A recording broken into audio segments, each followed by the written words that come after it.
Day 229 of the war in Gaza, and the IDF continues to slowly expand its operation in the Egyptian border city of Rafah, while continuing to operate in Jabalya in northern Gaza. According to numerous reports, the IDF has overcome earlier U.S. objections to the Rafah operation after some 950,000 civilians evacuated from the war zone at Israel's direction. ILTV's Steve Leibowitz reports.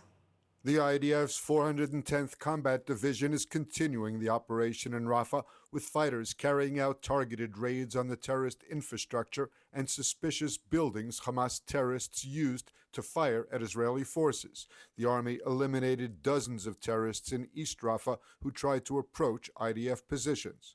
The 460th Armored Brigade carried out raids on terrorist infrastructure in the agricultural areas in Jabalya. The IDF located many weapons, including rifles, hand grenades, and explosives. According to the Washington Post, the IDF's limited and careful assault plan has overcome earlier U.S. objections.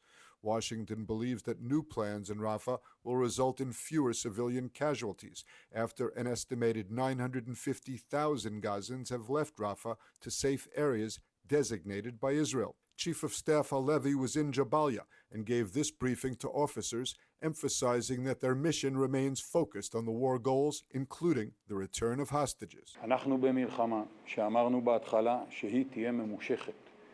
התחפרו כאן שנים להגנה, ולא מפרקים את זה בשבוע, וגם לא בחודש. והמשימה, כפי שמפקד הפיקוד אמר, להרוג כמה שיותר מפקדים, כמה שיותר מחבלים, להשמיד את התשתיות.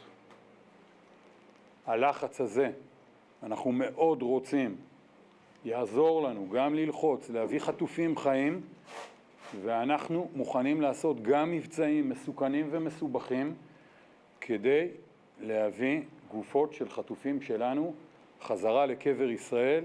Regarding the hostages, CNN News issued a report claiming that Egypt altered ceasefire terms before handing the documents to Hamas.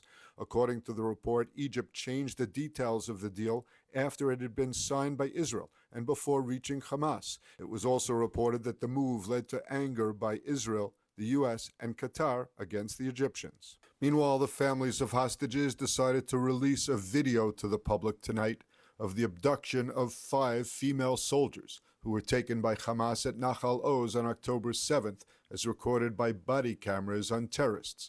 These photos from the film.